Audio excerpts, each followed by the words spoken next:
ግን የዚህ ቤት ውስጥ ይሆን ያልተዋጠልኝ ነገር አለ። ምንድነው እሱ ያልተዋጠልኝ? እትዬ ወደ ገጠር መጣ ሰብለን አግኝታት ነበር። ምን? የኛ እትዬ? ወንድሜ ሰው ተሳስተው ነግረው ይሆናል። እንዴት ሆኖ ነው እትዬ ሰብለን የምታገኛት? ሲጀመር ባለፈ ዓመት ዝናብ ዛሬ አይታረስ በትዝታ ሰበብ ላለፈው ሲጨነቅ ስንት ሰው አለፈ ከአምላክ ሳይታረቅ እንገነባለሁ እንጂ ድካሙ ቢያመኝ።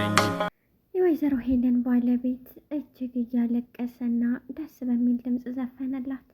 ሁላችንንም ያስለቀሰው ነገር ባለቤቱ እንደ ካደችውና እየተጫወተችበት እንደሆነ ቢያቅ ምን ይሰማው ይሆን? ድምፁ የሚያምርና ደስ የሚል ታማኝና ለቤተሰቦቹ ደግ የሆነ ሰው ነው። በዛም ነበር ሲያንጎራጉር ሁሉም ያለቀሰው። ሰላም ቻናሌ ቤተሰቦች፣ ቻናሌ ላይክ ሰብስክራይብ በማድረግ ቤተሰብ የሆኑ የወይዘሮ ሄለን ባለቤት ሄለን ገደም ብላ ነበር። በዛ ታይም ነበረ ዝፈንልኝ ባለችው ቅጽበት እየዘፈነላት። ሁሉም በሀሳብ ተመስጦ ነበር። መሲ ከፍቅረኛዋ ጋር እየተጻጻፈ ፈገግ እያለች በደስታ ደስ ብሏት ነበር። ሌላው ነገር መሲ ደግሞ መጀመሪያ ደውላ አናግራው ስለነበረ ፍቅረኛዋን በጽሁፍ እናውራ ብላው ነበር። ከዚያ በኋላ በጽሁፍ እያወሩ ፈገግ ብላ እሱ ጋራ ደስ የሚል ጊዜ አሳለፈች። አዶናይና እንዲሁም እህቴ የሚላት ኤልሹ በረንዳ ላይ ሆነው በጣም ተግዘው ነበር። እንዲሁም ኑኑዬና መኩዬ ደግሞ በረንዳ ላይ ሆነው በጣም ሀሳብ ላይ ነበሩ። መኩ አንድ ነገር ያልተዋጠልኝ ነገር አለ ሲል ለእህቱ ተናገረ። እህቱም ምንድነው ወንድሜ አለችው። እሱም ያልተዋጠልኝ ነገር እዚህ ቤት የሚካሄደው ነገር ምንም እየተዋጠልኝ አይደለም፣ ምንም እየገባኝ አይደለም ሲል ደጋግሞ ነገራት። ኑኑዬም ምን ለማለት ፈልገ ነው በማለት ግራ በመጋባት ጠየቀችው። የመስዬ ጓደኛዋን ባለመካድ ወይስ በመካድ ውስጥ ተመስጣለች። አሁን ላይ ጓደኛዋን አሳልፋ አልሰጥም ብላ ከወይዘሮ ሄለን ጋር አብራ ለመስራት መስማማት እንዳለባት መሲ ነገረቻት። መሲ አንድ ሀሳብ ያመጣሽው ትክክል አይደለም ማለቻት። እንደ ሀሳብ ለእኔ ትክክል ነው፣ ምክንያቱም እያንዳንዱ እርምጃዋንና የምትሰራውን ነገር ማወቅ እንችላለን ስትላት በነገሮች ላስብበት አለች። አሁን ላይ የሄለን ባለቤት በጣም እያንጎራጎረ ባለበት ቅጽበት ነበር ሁሉም የተመሰጠው። ወይዘሮ ሄለን በሆነው ነገር የተከፋች ይመስላል። በኋላ ይቆጫታል። ይህን የመሰለ ባለቤትና ይህን የመሰለ ትሁት፣ ስነ ምግባሩ ያማረ እንዲሁም በሀቅ ላይ የጸና አታገኝም ብለው ብዙዎች ኮምተዋል። እንዲሁም ብዙዎች ደግሞ ምስኪን እህት የገዛ ባለቤት እያታለለች እንደሆን ብታውቅ በማለት ብዙዎች አዝነዋል። አሁን ላይ መኩ አንድ ነገር የሚደርስ ይመስለኛል።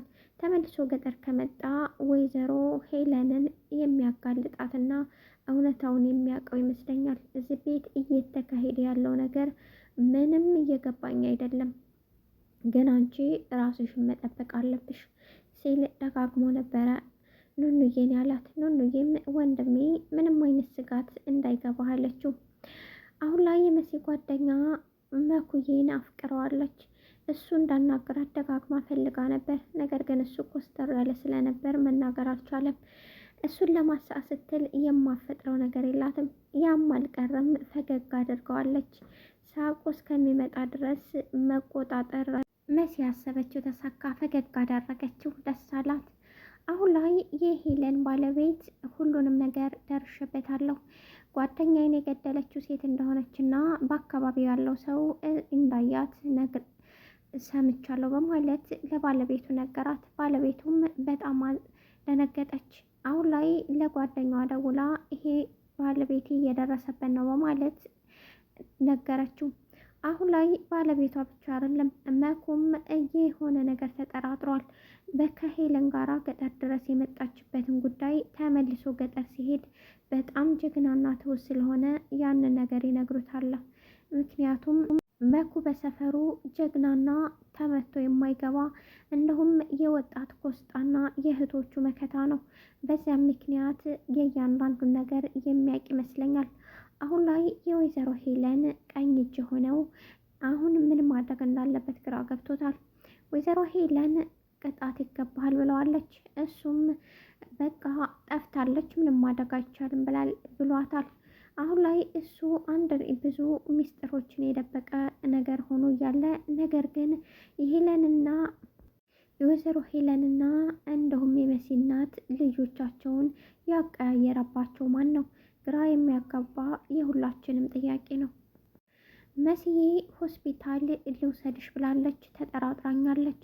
ስለዚህ አሁን ላይ ወደ መጨረሻው እየደረስኩ ይመስላል ስትል ለጓደኛዋ ጋር አወሩ። ጓደኛዋም የሆነ እያስታወሻለ ይመስላታል። ነገሩ ግራ የሚያጋባ ነው ብላለች። አሁን ግን መሲ ከፍቅረኛዋ ጋር እያወራች እንደሆነ ስታውቅ ፍቅረኛዋን አግታ ታስፈራራውና መሲ ማስታወስ እንደምትችል ከተናገረ ያበቃላታል። መሲ አሁን ላይ ከፍቅረኛ ጋር ማውራት የለባትም ብዬ ነው የማስበው። እናንተ መሲ አሁን ላይ ፈገግታዋ ተመልሷል። እህቷ በመመለሱ እንዲሁም በአንድ በመሰባሰባቸው ደስ ብሏታል። ነገር ግን ያስጨነቃት ነገር አንድ ነገር አለ። አሁን ላይ ቤተሰቦቿን እንዴት አድርጋ ማሸሽ እንዳለባት እናም ከእንደዚች አይነት ሸይጧን ሴት እንዴትስ ማምለጥ እንዳለባት ግራ ተጋብታለች። አሁን በስተመጨረሻ የመሲ ጓደኛና መኩዬ ይፋቀሩ ይሆን? የሆነ የሚወዳት ይመስላል።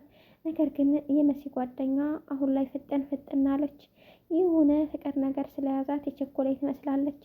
እሱ ግን ፈገግ አድርገዋለች። በስተመጨረሻ ሁሉም ነገር ሰላም እንደሚሆን ተስፋ አለኝ። ላይክ፣ ሰብስክራይብ በማድረግ ቤተሰብ ይሁኑ።